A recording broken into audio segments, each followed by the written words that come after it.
नमस्कार, मैं उदय। स्वराज एक्सप्रेस में आपको बहुत स्वागत है। चलिए बुलेटिन की शुरुआत करते हैं तमाम बड़ी खबरों के साथ। सीएम योगी आदित्यनाथ यूपी में चुनावी दौरे पर रहेंगे, जहां सीएम योगी 3 जनपदों एटा, फर्रुखाबाद और औरैया में जनसभा करेंगे और बीजेपी प्रत्याशी के पक्ष में वोट देने की लोगों से अपील करेंगे।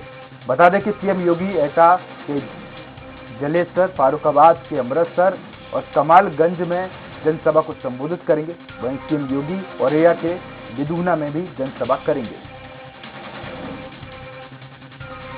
तो सीएम योगी का 3 जनपदों में आज चुनावी दौरा है। एटा, फारुखाबाद और औरैया में जनसभा को संबोधित करेंगे। सीएम योगी आदित्यनाथ बीजेपी प्रत्याशी के पक्ष में वोट देने की अपील करेंगे। तो इस वक्त की बड़ी खबर आपको लखनऊ से बता रहे हैं, जहां सीएम योगी आदित्यनाथ 3 जनपदों में चुनावी दौरा करेंगे। एटा, फारुखाबाद और औरैया में जनसभा करेंगे। तो इस खबर पर अधिक जानकारी के लिए हमारे साथ संवाददाता प्रशांत राव लाइव जुड़ चुके हैं। प्रशांत का रुख करते हैं। प्रशांत, चुनाव से पहले, दूसरे चरण की वोटिंग से पहले आज किस तरह से सीएम योगी आदित्यनाथ का ये दौरा महत्वपूर्ण माना जा रहा है? उधर देखिए, उत्तर प्रदेश में तीसरे चरण के चुनाव को लेकर मुख्यमंत्री योगी आदित्यनाथ लगातार चुनाव प्रचार कर रहे हैं और कल ही प्रधानमंत्री नरेंद्र मोदी कन्नौज आए थे, जहां से उन्होंने जनता को संबोधित किया था। और आज आपको बता दूं कि मुख्यमंत्री आज एटा, फर्रुखाबाद, औरैया जनपद में करीब लगभग 10 विधानसभाओं को वह संबोधित 10 विधानसभा क्षेत्र की जनता को संबोधित करेंगे और ऐसे में सीधे भारतीय जनता पार्टी के पक्ष में वोट करने की अपील करेंगे। तो सबसे पहले मुख्यमंत्री आज एटा जाएंगे, जहां पर वो एटा में 3 विधानसभा है, वहां 3 विधानसभाओं के जो प्रत्याशी है भारतीय जनता पार्टी को, उन्हें संबोधित करेंगे और आम जनता से अपील करेंगे कि भारतीय जनता पार्टी के पक्ष में विकास के नाम पर एक बार और वोट दें। करीब 11:50 पर वो एटा में पहुंचेंगे और वहां जनसभा को संबोधित करेंगे। उसके बाद 1:10 पर वो फर्रुखाबाद के जलेसर अमृतपुर पहुंचेंगे, जहां पर जनसभा को संबोधित करेंगे। और उसके बाद दूसरी जो एक और जनसभा उनकी फर्रुखाबाद में है, वो करीब 2 बजे वो कमालगंज जाएंगे, जहां कमालगंज विधानसभा क्षेत्र के लोगों को संबोधित करेंगे। और उसके बाद शाम 3:05 पर वो औरैया की विधूना विधानसभा में जनसभा को संबोधित करेंगे। उधर मैं आपको यहां बता दूं कि औरैया की जो विधूना विधानसभा है वो इसलिए भी महत्वपूर्ण है क्योंकि जो विधूना विधानसभा वो 4 जनपदों के आसपास की सीमा को छूती हुई है, जिसमें चाहे कन्नौज हो, औरैया हो, कानपुर देहात हो, कानपुर नगर हो। तो इस विधानसभा से चारों जिलों को सीधा संदेश जाता है। तो ऐसे में मुख्यमंत्री योगी आदित्यनाथ की जो जनसभा रखी गई है, कल ही वहां पूर्व मुख्यमंत्री बसपा सुप्रीमो मायावती ने औरैया के विधूना क्षेत्र में रैली की थी। वहां से उन्होंने तमाम मुद्दे उठाए थे, जिसमें पुरानी पेंशन बहाली और उसके साथ ही तमाम सरकार की नीतियों के विरोध में धरना प्रदर्शन करने वाले लोगों पे जो धाराएं लगाई गई हैं, तमाम जो मसले लगाए गए हैं, उसको खत्म करने की मायावती ने बात कही थी। वो किसानों के ऊपर जिस तरीके से उत्पीड़न किया गया है वो भी खत्म करने की बात कही, जांच करवाने के बाद। तो अब मुख्यमंत्री योगी आदित्यनाथ उसी विधूना की भूमि पर आए हैं आज और वहां से एक बार फिर भारतीय जनता पार्टी का जो संदेश है वो देने की कोशिश करेंगे। और उसके बाद ही जिस तरीके का चाहे मुख्यमंत्री योगी आदित्यनाथ अपना अभिभाषण रख रहे हैं और कल ही जब इस धरती पर पूर्व मुख्यमंत्री मायावती ने जो अपने मुद्दे रखे हैं उस पर अपनी सरकार की नीतियों को बताने का काम करेंगे। और एक बार फिर से कन्नौज विधानसभा और औरैया कन्नौज में जिस तरीके की 3 विधानसभाएं हैं और उसके बाद औरैया में भी 3 विधानसभाएं हैं, तो वहां की जनता को सीधा संदेश देने की कोशिश करेंगे कि विकास भारतीय जनता पार्टी के सरकार में हुआ है, गुंडा राज खत्म हुआ है, माफियाओं के घर पे बुलडोजर चले हैं और कन्नौज को भी बड़ी सौगातें मिली हैं। और इसके साथ औरैया में करीब 300 करोड़ की योजनाओं की भी सौगात मुख्यमंत्री योगी आदित्यनाथ ने चुनाव के ठीक करीब 1 महीने पहले दी थी। तो ऐसे में एक बार फिर उत्तर प्रदेश की जनता को रिझाने का मुख्यमंत्री काम करेंगे। जी प्रशांत, कल वोटिंग है। हमने देखा कि पिछले चुनाव में बीजेपी ने 55 में से 38 सीटें जीती थी। इस बार बीजेपी की क्या रणनीति है? इसके अलावा हमने देखा कि 9 सीटें जो ऐसी हैं जहां मुस्लिम बाहुल्य सीटें हैं, तो ये सीटें भी जो है देखा जाए तो राजनीति में महत्वपूर्ण सीटें मानी जाती है और इसके नतीजे जो है वो चुनाव में फर्क डालते हैं।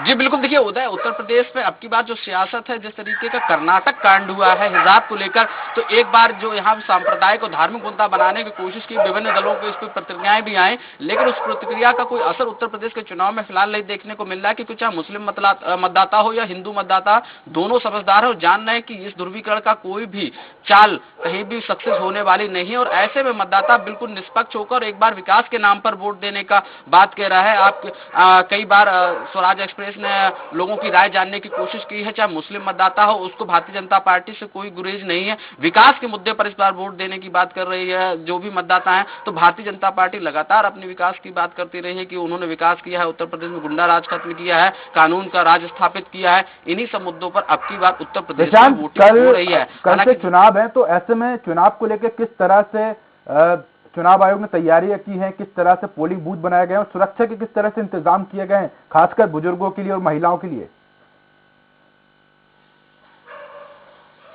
जी बिल्कुल, देखिए उधर बता दूं कि उत्तर प्रदेश में जो कल दूसरे चरण का मतदान है उसको लेकर पूरी जो व्यवस्था है पुख्ता कर ली गई है। उससे पहले सेक्टर मजिस्ट्रेट, पर्यवेक्षक और उसके साथ ही जो क्षेत्र के राजस्व निरीक्षक थे उनको लगाया गया था कि जहां भी पोलिंग स्टेशन बनाए गए हैं उनकी व्यवस्थाएं दुरुस्त है। विकलांग, जो कहा जाए कि विकलांग लोग थे, उनके लिए रैंप की व्यवस्था किस तरीके से है, वो लोग कैसे पोलिंग स्टेशन पे जाएंगे, वोट डालेंगे। इसके साथ ही बुजुर्गों के लिए जो व्यवस्थाएं हैं कि वो कैसे सुनिश्चित हो, क्योंकि जो वहां पर व्यवस्थाएं हैं, कई सीढ़ियां किस प्रकार की है, लोग चढ़ पाएंगे या नहीं चढ़ पाएंगे, तो ऐसे केंद्रों को चिन्हित किया गया था कि जहां पर लोग बड़ी आसानी से जाकर अपना वोट डाल पाए। और इसके साथ ही जहां पर जिन केंद्रों को बनाया गया वहां चारों तरफ से चार दीवारी है कि नहीं है, सुरक्षा का व्यवस्था, वहां पर पैरामिलिट्री फोर्स लगाई गई है। पोलिंग के 200 मीटर के दूरी पर ही लोग वहां रुक सकेंगे। जो पोलिंग एजेंट होंगे वो अपने वहां से लोगों को पर्चियां वितरित कर सकेंगे। और जो पोलिंग के जो चार दीवारी है उसके अंदर पहला पैरामिलिट्री फोर्स है, उसकी सुरक्षा की व्यवस्था है, वहां पर जिम्मेदारी उन्हीं की रहेगी। और 200 मीटर के रेंज में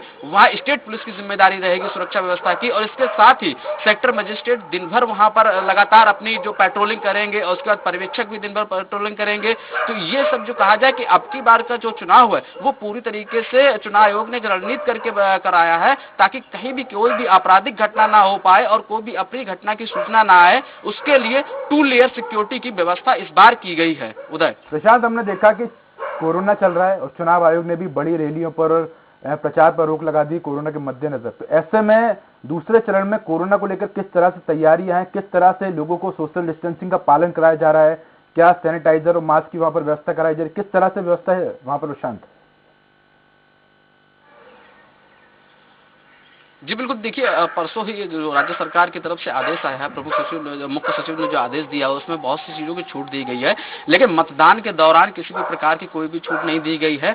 और जो कोविड बिहेवियर प्रोटोकॉल है उसका पालन करने के लिए कहा गया है। लोगों को 2 गज की दूरी बनाकर ही लाइन में लगना होगा और उसके साथ ही आपके लिए सैनिटाइजर और मास्क दोनों अनिवार्य है कि वहीं पर गेट पर ही जो व्यवस्थाएं की गई है वहां सैनिटाइजर से लोगों को अपने हाथ साफ करने होंगे। और इसके साथ ही मास्क लगाकर ही पोलिंग स्टेशन के अंदर आप वहां एंट्री कर सकते हैं। अगर किसी के पास मास्क नहीं है, हालांकि उसको वोट देने से नहीं रोका जाएगा, लेकिन तत्काल वही किसी न किसी प्रकार से उनको मास्क देने की व्यवस्था की जाएगी ताकि जो संक्रमण का खतरा है, वो जो आशंकाएं हैं सत्य रूप में ना फैले, तो इसकी व्यवस्थाएं की गई है। वहीं जो पोलिंग पार्टी होंगी उनके लिए भी पूरी व्यवस्थाएं की गई, उनको पीपी की किट दी गई है, मास्क दिए गए, सैनिटाइजर दिए गए, मेडिसिन भी दी गई है। तो तमाम व्यवस्थाएं इस बार पुख्ता की गई है किसी भी तरीके से, क्योंकि पिछला बार जब यहाँ पंचायत का चुनाव था उत्तर प्रदेश में, तब कई लोगों की कई सरकारी कर्मचारियों की मौत हो गई थी, जो मुद्दा लगातार सरकार के सामने बना रहा है। तो अब की बार पूरी सख्ती के साथ पालन करने का दिशा निर्देश दिया गया है। किसी भी पोलिंग स्टेशन पर भीड़ भाड़ के जो माहौल है उसको कम करने की बात की गई है। वही पोलिंग पार्टियों को इस तरीके से किया गया है ताकि नजर बनाए रखिए। आपसे आगे भी हम चर्चा करेंगे। फिलहाल के लिए धन्यवाद प्रशांत, आपका हमारे साथ जुड़ने के लिए।